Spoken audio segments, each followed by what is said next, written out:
Hello friends, I am GS. Shukla, your coach, educator and mentor. दोस्तों, इस programme को चलाने के पीछे मेरा उद्देश्य सिर्फ कंप्रिहेंशन ही नहीं बल्कि रीडिंग की हैबिट आपके अंदर डेवलप करके आपकी इंग्लिश का ऑलराउंड डेवलपमेंट करना है। क्योंकि जब आप सही से रीडिंग करते हैं तो आपकी वोकेबलरी तो एनहेंस होती ही है, इसके साथ साथ आप सेंटेंस के स्ट्रक्चर को ठीक से समझ पाते हैं, जिससे क्लोज टेस्ट में भी आपको हेल्प मिलती है और सेंटेंस कंप्लीशन में भी आसानी होती है। इसलिए इन वीडियोस को ध्यान से अंत तक देखें और यदि आप प्रैक्टिस के लिए वीडियो की पीडीएफ प्राप्त करना चाहते हैं तो कमेंट सेक्शन में अपना व्हाट्सएप नंबर अवश्य दें। आइए अब आपके पैसेज की शुरुआत करते हैं। एवरी प्रोफेशन और ट्रेड, प्रत्येक व्यवसाय अथवा व्यापार। एवरी आर्ट, प्रत्येक कला। एंड एवरी साइंस, और प्रत्येक विज्ञान। हैज़ इट्स टेक्निकल वोकेबलरी, अपनी तकनीकी वोकेबलरी रखता है। वोकेबलरी मीन्स शब्दावली। द फंक्शन ऑफ विच, जिसका फंक्शन माने कार्य। इज पार्टली माने आंशिक रूप से। टू डिजाइनेट थिंग्स, वस्तुओं को डिज़ाइन करना है। और प्रोसेसेस अथवा प्रक्रियाओं को। तो वोकेबलरी का प्रमुख फंक्शन क्या है? प्रक्रियाओं को और वस्तुओं को डिज़ाइन करना, एक आकार देना। विच हैव नो नेम्स, जिसका कोई नाम नहीं है। इन ऑर्डिनरी इंग्लिश, सामान्य अंग्रेजी में। एंड पार्टली टू सिक्योर, और आंशिक रूप से सुनिश्चित करना अधिक सटीकता। इन नॉमेनक्लेचर, नॉमेनक्लेचर मीन्स होता है पारिभाषिक शब्दावली, अर्थात वो शब्दावली जिसमें वस्तुओं को या व्यक्तियों को परिभाषित किया जाता है और परिभाषित करके उसका अर्थ आपको बताया जाता है, उसको कहते हैं नॉमेनक्लेचर। सच स्पेशल डायलेक्ट्स, इस प्रकार की विशेष डायलेक्ट्स मीन्स होता है क्षेत्रीय भाषाएं।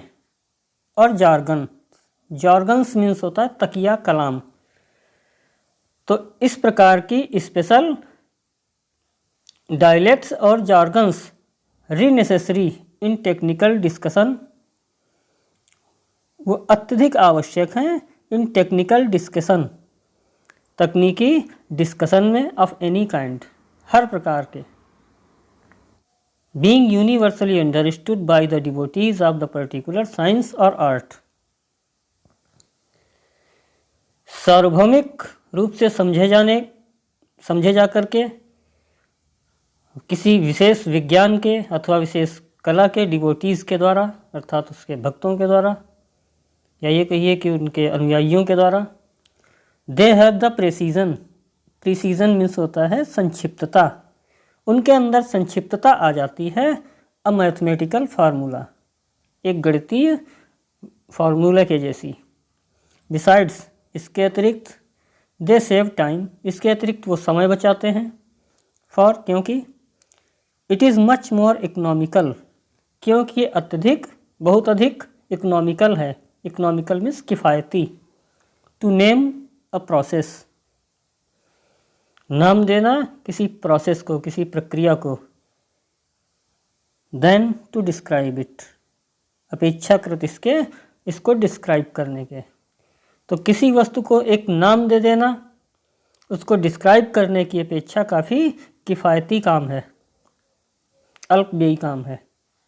Thousands of these technical terms, in हज़ारों तकनीकी टर्म्स माने शब्दावली, इन हज़ारों तकनीकी शब्दावलियों से शब्दावलियाँ आर वेरी प्रॉपरली इंक्लूडेड, बहुत ही सामान्य तरीके से शामिल कर ली जाती हैं। इन एवरी लार्ज डिक्शनरी, किसी भी बड़ी डिक्शनरी में। येट, फिर भी। एज अ होल, फिर भी। एज अ होल, संपूर्ण रूप से। They are rather on the outskirts, वो अपेक्षाकृत आउटस्कर्ट्स पे ही रह जाते हैं।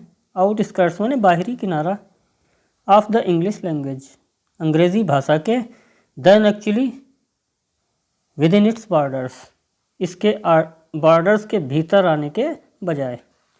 तो ये जो शब्द हैं ये सामान्य अंग्रेज़ी भाषा के बाहर ही रह जाते हैं, डिक्शनरी के बाहर ही रह जाते हैं, उसके अंदर नहीं आ पाते हैं। डिफरेंट ऑक्यूपेशंस, विभिन्न प्रकार के व्यवसाय, हाउएवर, जबकि डिफर वाइडली, अत्यधिक भिन्नता रखते हैं, in the character of their special vocabularies, अपने लक्षणों में, कैरेक्टर में, ऑफ देयर स्पेशल वोकेबुलरीज, अपनी विशेष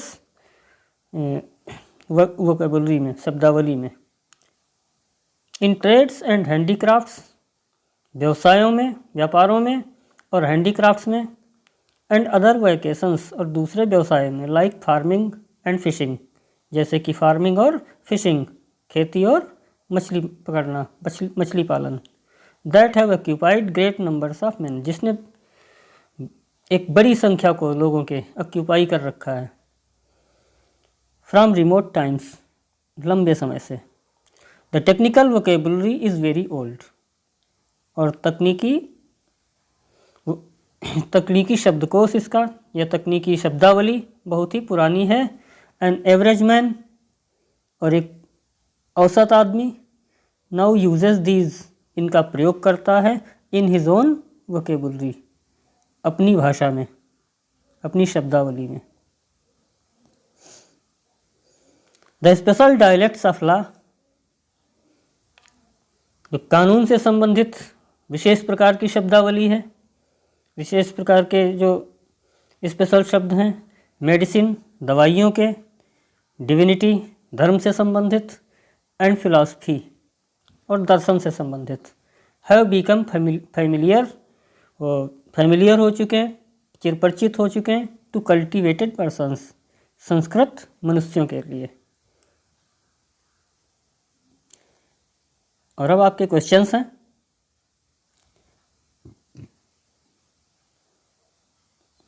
तो पहला क्वेश्चन है आपका, special words used in technical discussion, जो स्पेशल वर्ड्स प्रयोग किए जाते हैं टेक्निकल डिस्कशन में, may become part of common speech, वो कॉमन स्पीच का हिस्सा बन सकते हैं। नेवर लास्ट लॉन्ग, ज़्यादा लंबे समय तक नहीं रहते हैं। Should resemble with mathematical formula, mathematical formula के साथ वो रिसेंबल करने लगते हैं। रिसेंबल मीन्स होता है एक रूपता, मतलब उनके जैसे दिखने लगते हैं। Should be confined to scientific fields, scientific field तक सीमित हो जाते हैं। तो जो टेक्निकल डिस्कशन में प्रयोग किए जाने वाले शब्द हैं वो धीरे धीरे क्या बन जाते हैं, पार्ट बन जाते हैं कॉमन स्पीच का।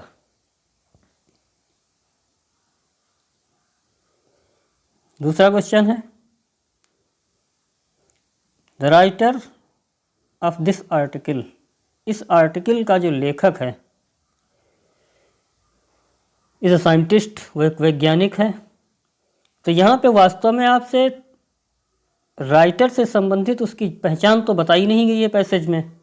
अब चूंकि ये पैसेज जो है ये एक अनसीन पैसेज होता है, तो इसमें राइटर का परिचय आपको नहीं दिया गया, लेकिन आपसे ये पूछा जा रहा है कि ये जो पैसेज है ये वास्तव में किस चीज़ से रिलेटेड है।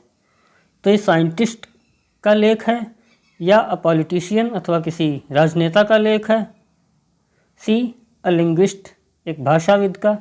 तो वास्तव में ये लैंग्वेज से संबंधित है और इसलिए ये एक लिंग्विस्ट का लेख है।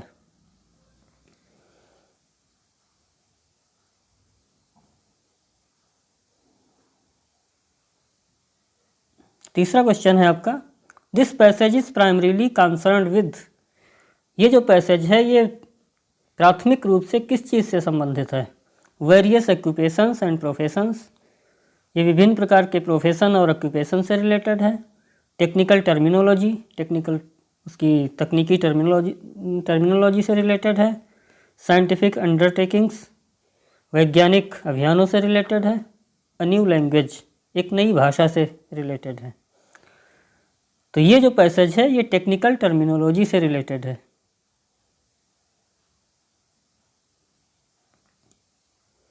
और चौथा क्वेश्चन है आपका, इट इज़ ट्रू दैट, ये सच है कि a various occupations and professions often interchange words, विभिन्न प्रकार के जो व्यवसाय हैं वो आपस में अपने शब्दों को इंटरचेंज कर लेते हैं। There is always a non technical words that may be substituted for the technical words, हमेशा एक नॉन टेक्निकल वर्ड होते हैं, नॉन टेक्निकल वर्ड होता है जो सब्सटीट्यूट का काम करता है टेक्निकल वर्ड के लिए। तीसरा है the average man often uses in his own vocabulary that was once technical language not meant for him, एक सामान्य आदमी उस वोकेबलरी को अपनी वोकेबलरी में यूज करता है, उन शब्दों को अपनी वोकेबलरी में यूज करता है what was once technical language, जो कभी एक ज़माने में टेक्निकल लैंग्वेज हुआ करती थी, नॉट मीन्ट फॉर हिम, जिसका उससे कोई लेना देना नहीं था। Everyone is interested in scientific findings, प्रत्येक आदमी साइंटिफिक फाइंडिंग्स में। तो इस पैसेज के हिसाब से आपका various occupations and professions often interchange words, विभिन्न प्रकार के व्यवसाय अक्सर इंटरचेंज कर लेते हैं शब्दों को, तो ये तो इसमें नहीं बताया गया। There is always non technical word,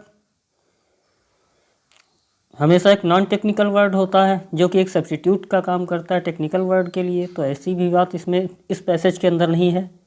the average man often uses in his own vocabulary that was once technical language, प्रत्येक आदमी, एक सामान्य आदमी, एक औसत आदमी अपनी वोकेबलरी में उन शब्दों का प्रयोग करता है जो एक समय में टेक्निकल लैंग्वेज हुआ करते थे, जिसका उससे कोई लेना देना नहीं था। तो आपका ये ऑप्शन तीसरा सही है इस पैसेज के हिसाब से। और इस प्रकार से आपका पैसेज पूरा हो गया।